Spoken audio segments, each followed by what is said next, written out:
नमस्कार दोस्तों, कैसे हैं आप सभी। आई होप अच्छे होंगे। तो आज हम सभी करने वाले हैं रीट लेवल 2 एसएसटी के जो क्वेश्चन आए थे पेपर में, वो क्वेश्चन जो बच्चों ने बताए हमें स्मृति दर्द यानी मेमोरी बेस्ड क्वेश्चन करेंगे और उसका एक सटीक और एक सही विश्लेषण करेंगे। ठीक है, तो बने रहिएगा। बढ़ते हैं आगे वीडियो की ओर। पहला क्वेश्चन जो आया था वो है, बंगाल आर्मी पौधशाला किस स्थान को कहते हैं। क्या है पहला क्वेश्चन, बंगाल आर्मी पौधशाला किस स्थान को कहते हैं। तो वो है अवध को।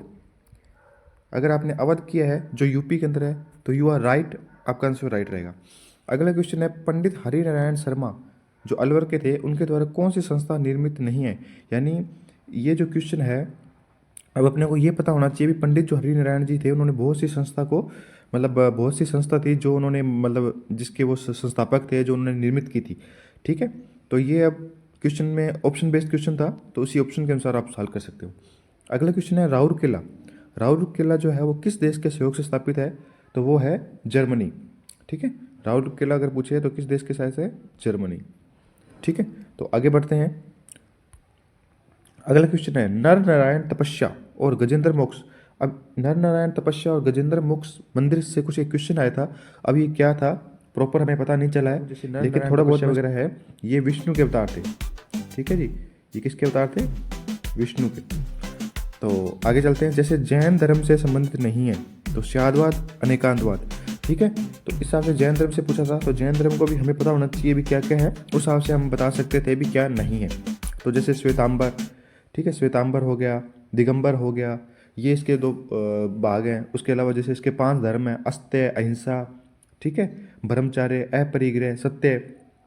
तो अगले क्वेश्चन की तरफ बढ़ते हैं। अनुच्छेद 334 के अनुसार लोकसभा में अनुसूचित जनजाति यानी इसको बोलते हैं एसटी कितने स्थान आरक्षित है, यानी कितने परसेंट जो सीटें हैं वो एसटी के लिए है। तो इसका राइट आंसर होगा 7.5%। ठीक है, राइट आंसर क्या होगा, 7.5%। 7.5% जो है वो एसटी के लिए आरक्षित सीटें हैं। ठीक है, अब प्रशांत महासागर में कौन सी धारा है। जैसे पूछा गया है प्रशांत महासागर में कौन सी धारा है, तो सॉरी बताना है। तो इसमें काफ़ी धाराएं होती हैं, लेकिन मेन मेरे हिसाब से जो पूछा गया होगा वो ये होगा, जैसे कैलिफोर्निया। ठीक है, कैलिफोर्निया। उसके बाद में कुरोशियो। ठीक है, कौन सी है, कुरोशियो। फिर कौन सी है, पेरू। ठीक है, तो इस हिसाब से और भी धाराएं हैं, लेकिन ये थोड़ी मोस्ट इंपॉर्टेंट है जो हर बार एग्जाम में आती हैं, तो आई थिंक इसमें से कोई पूछा गया होगा। ठीक है, तो आई होप आपको पसंद आ रही होगी वीडियो और बिल्कुल सटीक और सही आंसर आपको मिलेंगे ताकि आप अपने मार्क्स चेक कर सकें और मेंस की तरफ बढ़ सकें। और हमारा आपसे एक निवेदन है, अगर आप पहली बार चैनल पर आए हैं तो प्लीज़ चैनल को और वीडियो अगर आपको पसंद आ रही हो तो लाइक करना मत भूलिएगा। ठीक है, आगे बढ़ते हैं। इमली, घूंघट और फतेह बुर्ज दुर्ग किस दुर्ग में है। तो ये बहुत ही ये बोल सकते हैं कि PYQ है, यानी पिछले जो क्वेश्चन पिछली ईयर के जो क्वेश्चन है उसमें आए गए हैं। तो इसका राइट आंसर होगा तारागढ़। ठीक है, तारागढ़ जो कहाँ है, अजमेर में है। विनाशकारी भूकंप तरंग, विनाशकारी भूकंप तरंग कौन सी है। तो 2 मोस्ट इंपॉर्टेंट विनाशकारी भूकंप तरंग है, एक तो है लव और एक है रेले। ठीक है, वैसे तो अपने तरह भूकंप तरंगे पढ़ते हैं, जैसे P पढ़ते हैं प्राइमरी, सेकेंडरी और L पढ़ते हैं। ठीक है, उसके बाद जो आती हैं वो लव और रेले, ये किसकी हैं, लव और रेले जो है वो विनाशकारी भूकंप तरंगे। उसके बाद में महाजनपद से आया था, जैसे इनमें बताया गया था भी कौन सा स्मृति, चेदी, अस्मक, मथुरा। ठीक है, तो जो 16 महाजनपद हैं उनके अंदर से क्वेश्चन पूछा गया था। बच्चों ने हमें बताया भी सर ये हो सकता है, तो उस हिसाब से आगे चलते हैं। राष्ट्रपति की सहायता हेतु प्रधानमंत्री की जो अध्यक्षता है उसमें मंत्रिपरिषद का उल्लेख पूछा आपने से भी किस में है। तो मंत्रिपरिषद का जो उल्लेख है वो आर्टिकल 74 में है। आगे चलें तो कलिंगट्टू पुरानी चोल युगीन ग्रंथ किसका है, कलिगट्टू। ठीक है, पुरानी चोल युगीन ग्रंथ। ठीक है, तो अगर इसकी बात करें तो ये किसके लिए और किसका है, तो ये है जय मकोंडार। ठीक है, जय मकोंडार का है। और किसके राजा कौन था उस वक्त, तो राजा था अनंत वर्मन। राजा कौन था, अनंत वर्मन था। ठीक है, और उसके बाद में ये तो बहुत हर बार आया हुआ है, सुलह कुल। ठीक है, सुलह कुल जो है वो किस मुगल शासक के द्वारा चलाया गया। तो सुलह कुल जो है वो अकबर के द्वारा बनाई गई एक सेना थी, सुलह कुल। ठीक है, तो अकबर द्वारा चलाया गया। ठीक है, आगे बढ़ते हैं दोस्तों। बने रहिएगा चैनल पर और सटीक और सही आंसर के लिए। ठीक है। अनुच्छेद 137 में जो सर्वोच्च न्यायालय यानी सुप्रीम कोर्ट के निर्णयों की समीक्षा कौन कर सकता है? सुप्रीम कोर्ट, पीएम, लोकसभा अध्यक्ष या राज्यसभा अध्यक्ष। तो इस हिसाब से पूछा गया था। तो इसमें सुप्रीम कोर्ट जो खुद है वो खुद न्यायिक समीक्षा कर सकता है अपने जो भी उसके डिसीजन है। उसके बाद था चंद्रगुप्त द्वितीय की पुत्री प्रभावती गुप्त का विवाह किससे हुआ था? तो ये रुद्रसेन द्वितीय से हुआ था। किससे हुआ था? रुद्रसेन सेकंड। ठीक है। जो किस वंश का था अगर अपने से पूछे तो वो था वाकाटक वंश का। ठीक है। और सबसे मेन बात अगर मैं आपको बताना चाहूँ, अगर आपको इसमें कोई भी जो क्वेश्चन है जिसका मंसूर भाई आपको ऐसे लग रहा है भी सर ने गलत बताया है, तो आप ज़रूर कमेंट कीजिएगा और हम उस कमेंट में आपके जो डाउट है उसको सॉल्व करेंगे भी क्या गलत हमने बताया या क्या आपको लगा। ठीक है। और शांत कटिबंध ऐसे कोई बात नहीं है भी आपको लगे भी सर तो बता दिया सब ऐसे। तो आप अगर आपको कुछ भी कहीं भी डाउट लग रहा है तो आप कमेंट कर सकते हैं, हम उस कमेंट का जवाब देंगे। शांत कटिबंध किसके बीच में है? ठीक है। इस हिसाब से पूछा था। अब ये शांत कटिबंध है या प्रशांत कटिबंध है इसका पूरा पता नहीं चल पाया अपने को, या शीत कटिबंध भी हो सकता है। ठीक है। आगे बढ़ते हैं। दशावतार मंदिर की विशेषता। अब दशावतार मंदिर के बारे में कुछ पूछा गया था, तो अगर अपने मोटा मोटा बताएं तो ये देवगढ़ यूपी में। ठीक है। उसके अलावा काल पूछे तो गुप्त काल। ठीक है।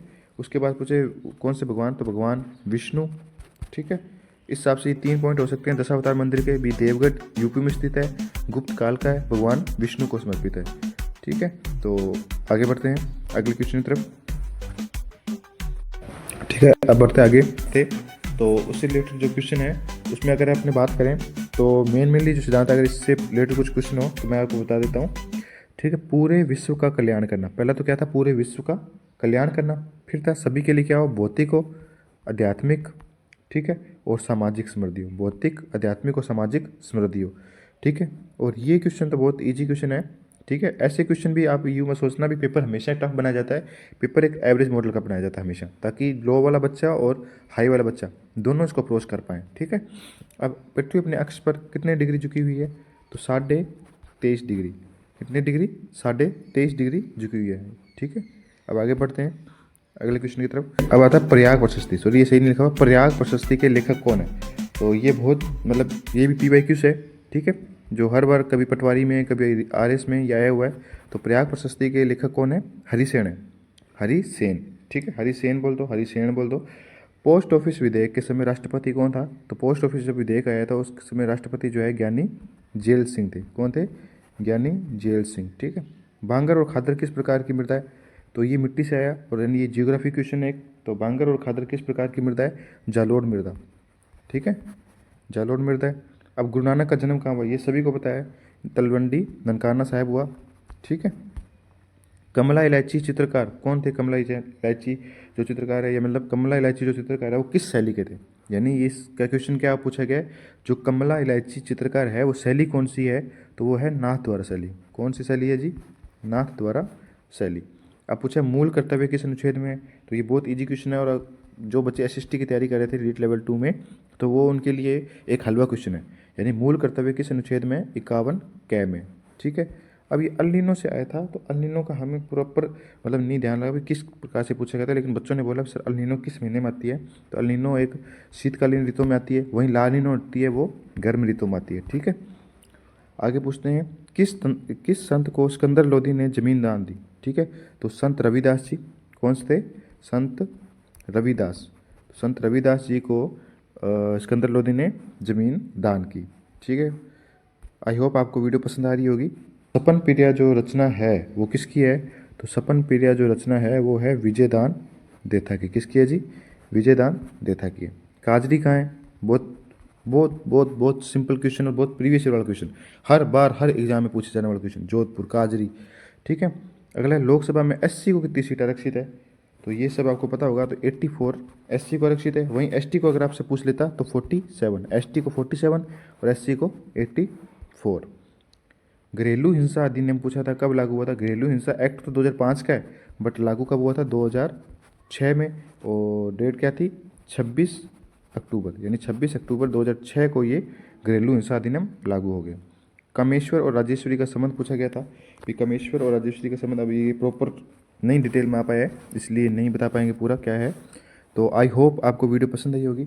मैं और मैंने अपनी तरफ से पूरी कोशिश की है कि आपको एक सही और सटीक विश्लेषण दिया जाए।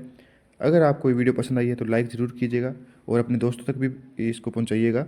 जय हिंद, जय भारत, वंदे मातरम।